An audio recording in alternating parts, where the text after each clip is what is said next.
gwene kumide Kamari TV wamna watufunira ku 91.6 Royal FM tukobaza nyo tusizake ngalokola chamanyi mukwano ngabuli jia la tukomene program yo endegea ngamne mude mkwatana kuserebu anigo bakutenani ani yakubyani ani ayina kayimba kapya ani ayina concert njogera kindekechi kakati mugalero tuina mu gasi papa situtayikunwo oli mchauso bamumanyi wamune haja tukuruthum nango mweza ojafa cruise wamune mnange Sharifa buza kubatuliza tweyongeleyo nkulamusizo omulabi wafu wa MRI TV na watufunira ku 91.6 Royal FM amawulire agalero tweno labira concert ya Winnie Nwagi yengedde wamune ekivulu ne festival ya nyege nebya bingi katandikenaga oli mchaus mumumanyi oli mchaus ye sipapa situtayikunwo ngono mwana nzala yetoloro sipapa amanyikiddwa nnyo yatandika omanyikibwa mu kuyamba abantu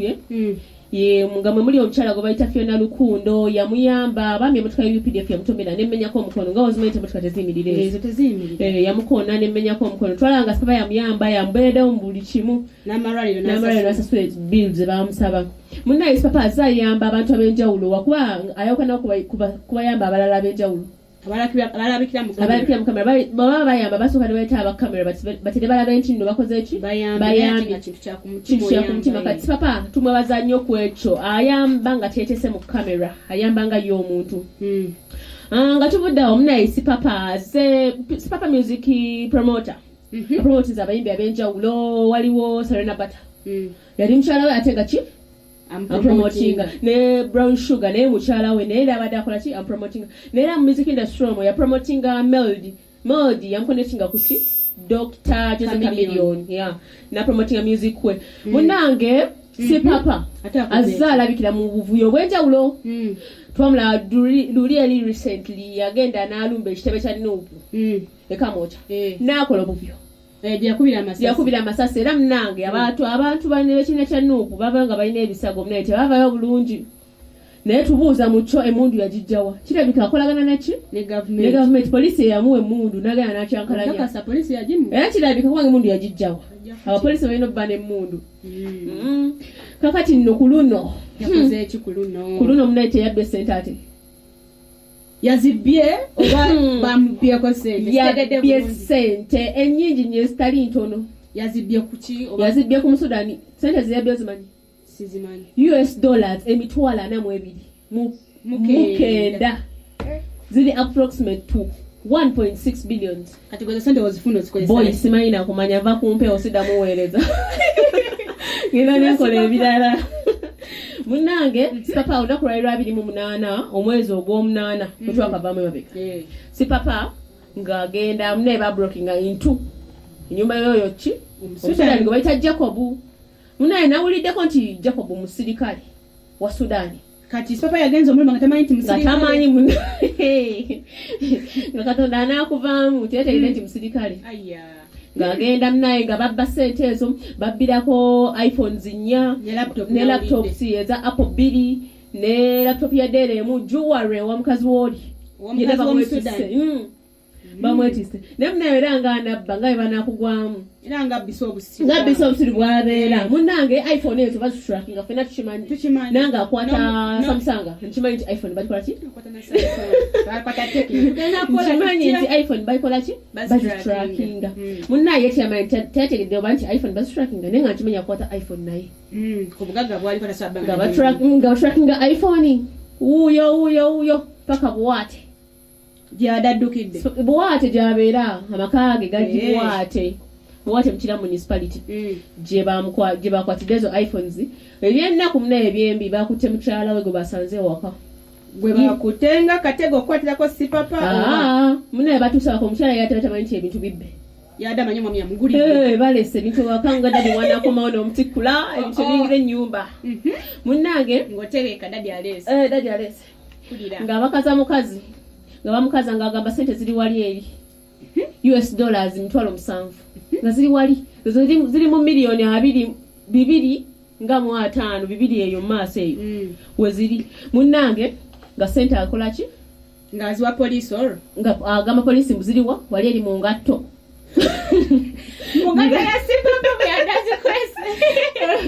mwebazije mu ngatto kati n'abagamba ne jewelry n'amasimu biri bwaso ekitanda ne babijjayo police ne bitwala Dr. Omwogezi wa police Fred Enanga yabaddeko kwe investigation ne bagenda n'omukyala ne batwala tuba tuli awo omukyala muna ali police agize olunaku lw'eggulo kyolwadde lwakusatu mpozi munnange nga bagenda batrackinga sipapa gye yabaddeho mbe yabadde Tororo nanti gawe nakugambye mutandikwa ti nzaara ye Tororo nga bagenda Tororo tibamusanze sipapa nga ali kusasanya neera nga sasanya sente ze babyezo nga bamukwata mune nga bamutwala ku poliisi twamulekedde poliisi naffe ne tunamanya kiddako tumulinda awo tulabe ekinaava ku poliisi omusudani ye yakutte ebintu bye bye yakutteko ate no kigambibwa nti mu nnyumba ya sipapa basanzemu ne ebintu ebirala ebibbe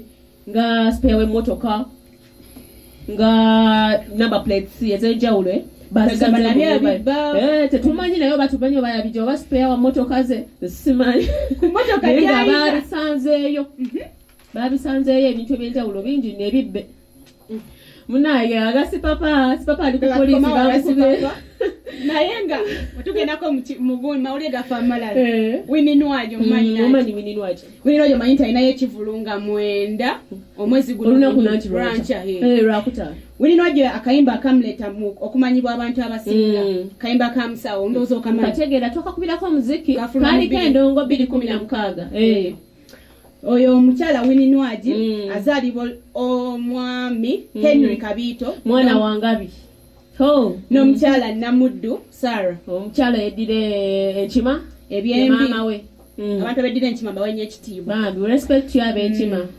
omukyala Namuddu mama wa Winnie Nwagi ebyembi yafa nga Winnie Nwagi ali mu primary 4 bambi era alayika akuze na taata we wazile muganda we wamma tetubatulanga kitawo amwagala nnyo wano taata we luli taata nti muvuzi wa taxi kitawe luli bambi nga bagenda ku Winnie Nwagi bamusanga mu paaka zaabwe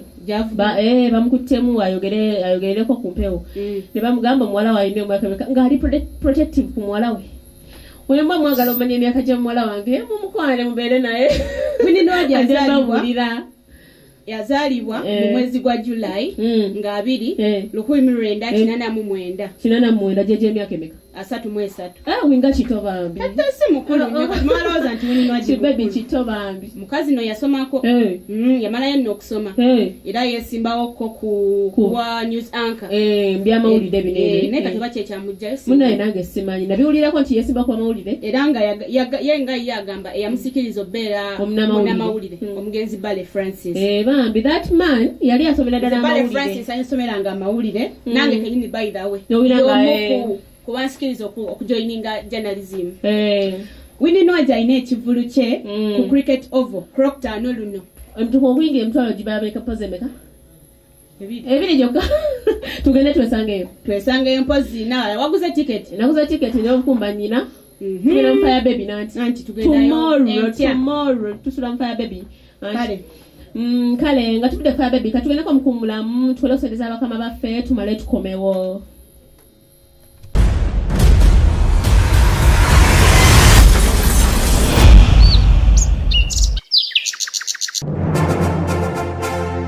A glance at the aim of regionalism empowerment. When you take a sport or either take a deep look at the way the aim of regionalism department is devoted to the practice. It is hands-on to every participant and backed by the well-stocked studios of Royal FM and Amarillo TV. The department has fed the group of practice with outstanding personnel backed by professionals in the practice, and it is seen from the products of the different students. Take a glance at every sector. The Royal FM has all the required machines and personnel to release a well-backed student. The Amarillo TV now has some of the most competitive programs in the media world. It is Mutesa One Royal University Journalism Department.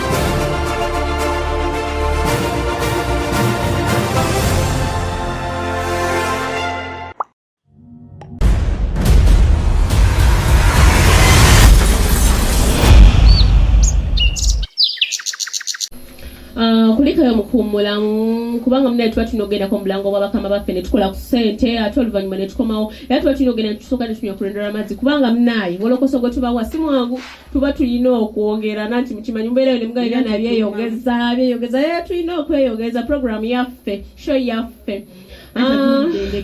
endegeya tulina kulegesa mu kitundu kyaffe ekyokubiri tukomewo ne Hajat Kuruthumu oyo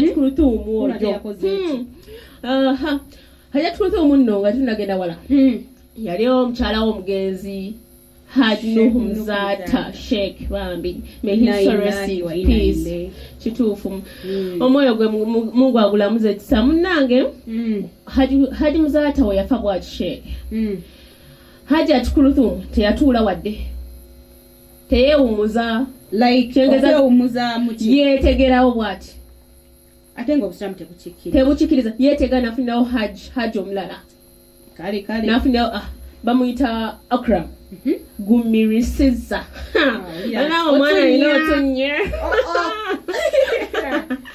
munnaye ng'afuna ki Akram nga batamuza bintu era munaye kigambibwa nti mu Desemba nga haji Sheikh Nuhu Mzata yafa mu Desemba nga 4 mwaka 2 oyo okigambibwa nti bagendako ki mu kukyalwa bakyalwa mwenyini omwami mwe yafiira Sheikh Kuruthumu yasitukira nagenda n'akyaza munne ewaabwe ne bamulaba kale naye Hajati mulamu okitegera kyokka nga obusiraamu bugamba nti omukyala nga fiiriddwako bbaawe alina omala emyezi 4 n'ennaku 10 nga tannaddamu kuwasibwa muntu yenna naye teyabigoberera yatambulirawo n'omukwano omukyala yali omuto oba mukulu ye yali omuto hakka esembayo munnange nno Hajati ono gwe njogerako she's a doctor Nabunya Dr. Nabunya Kuruthumu okitegera ate bonna ba Luganda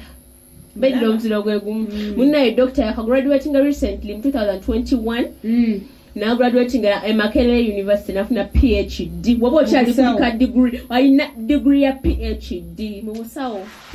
omwana wattu oyo Hajati tukuwa ekitiibwa mukwano olaba olina PhD tokyali kuzi Hajati respect you mukwano munnange Hajati kati kintu akifudde official ekyakyoba bagenda kwanjula kukyala kwaggwa sorry agenda kwanjula mwana wattu Akram kati mwenjogerera bamuyita mukyala Kuruthumu gumirisiza olaba nze ndiwumesana nti omusajja wa tribe ki sijja kulima naye erinnya oliwulira siri Abaganda yagambye atya ku kwanjulako okwo munnange yagambye gwatayise tubadde twesunza okulya amasara naffe aba MRI nga tugenda bela naye yekitumazeeko yagambye gwosiise ku mukolo gwange ogw'okwanjula mukwano tojja siwagalayo yabaganye bayagala abamanyi tubagala ku mukolo gwe ne times zayagala ku mukolo gwe azimanyi era munnaawe oba oli eyo nga tuza okulya emmere ye tukusaasidde mukwano yabaganye era ffe tubongeddemu nti yabaganye tukikkaatiza yaganyidde ddala yabaganye era temutawaana tosembera ne gundi weeri totawana kujja ku mukolo sigalayo tokwatako era bakyali aba TikTok bakwano be bambi aba TikTok bamwagala nnyo naye TikToker twalaba recent lawo yayambako Yvonne ono nakanka nakajjayo kanyabo nga kafunye waliwo ebyakatyakalanyaawo ebyasenfuko nakakwatako bambi nakadabiza munaye Hajati Kuruthumu tukwagaliza buwanguzi bwokka n'obuwangazi byonna tukwagaliza kisinga munaye osazeewo okugenda okumuvinga onyumirwe obulamu tukwagaliza kisinga ne Haji w'omukwano munyumirwe obulamu munyumirwe pate yamuwadde mwatuganye ffe tujja kujja wadde mwatuganye tulina okukwata amawulire tulina obbalaga ekyabadde kuki ku mukolo Hajati tewatuyisa naye ffe tujja kujja ekitegeera ffe tuli bayaayo tujja kulaba twesangayo nga 25 Septemba omwaka guno awo then tuleka twogera ku byembaga kubanga nagambye okwanjula ekuggwa wateekembaga muguno omwaka gwennyini kibeerenga ekya Rema we yatugamba nti agaleeta embaga te n'alibagireeta munnaaye tomanya baawukana abantu ababiri abo tubagaliza buwanguzi bokka n'ekisinga byonna. Nga tuvudde eyo tudalina amawulire kikyamala Sharifa. Amawulire gaffe amalala wadde okimanyi nti gavumenti yavuddeyo n'egaana Nyege Festival. Nyege mbadde manya ebeerayo buli mwaka yes ebeerayo naye omwaka guno okufaanaganako nga 2018 sorry naye bagigaanako ko naye simanyi bayatuuka n'ebaawo ebiseera nali sinnategeera nnyo kiryawo naye nga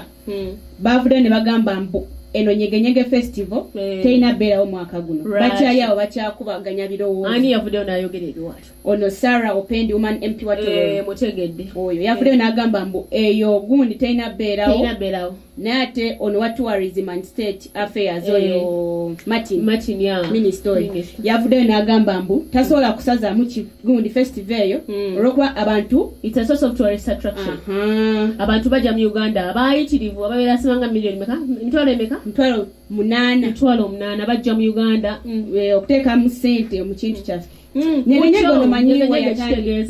Nyege kitegeeza kale nze kyenanyonyeza bagamba kisa sexual desire.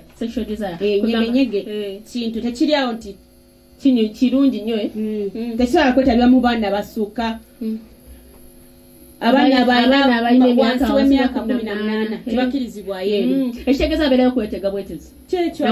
omwana agenda nga yambadde kagundi kakoma muno kakinike n'atambula n'agenda neyetegera eyo.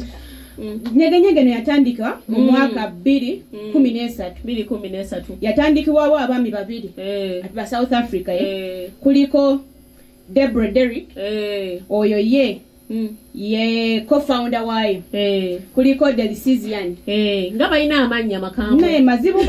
ono yalina ne record label mu Nyege ate nga DJ wamu ne filmmaker okitegeera babeerayo bonna babeerayo kati atuze ku mulamwa gw'okugamba sooka olinde Nyege yani agiteekamu ssente. Nyege bagiteekamu ssente ba South African Telecom Company aba MTN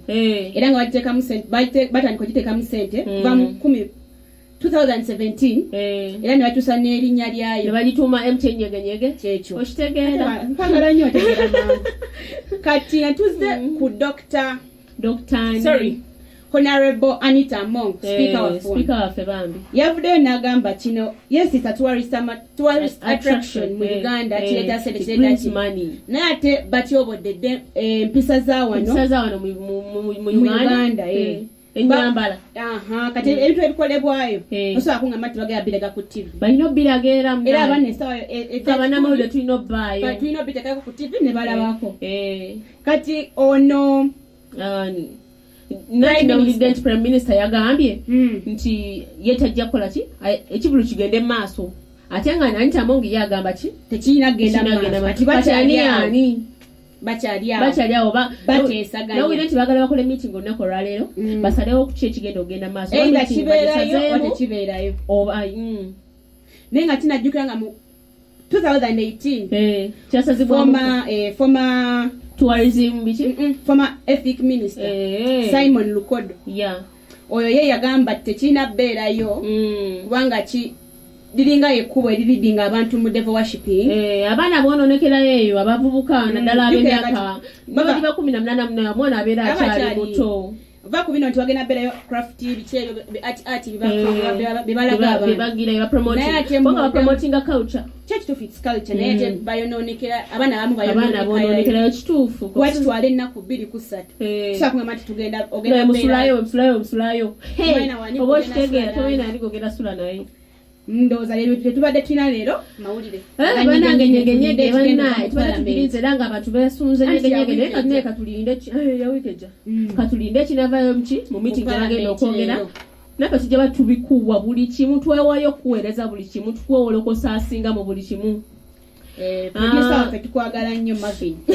show bwetyo tugiwunzise oituuka ku nkomerero yaayo munaye tewerabira kusubscribinga to our YouTube channels subscribinga nyiga akadde buli notification ogenda bagwasa okwedifuna buli kiteekayo tulina programs ez'enjawulo tulinamu akanyako ebyemizannyo tambula n'okumanya YouTube vibe buli kimu n'endegeeyo nyininyini n'amawulire tuba nago pokopoko news buli kimu kyomanya kisange ku MRL TV tewerabira kusubscribinga nga bwe nkugambye amanya sigale nze Jaffa Cruise official wamu ne munnange Sharifa omwana wa mami musibe bulungi mweraba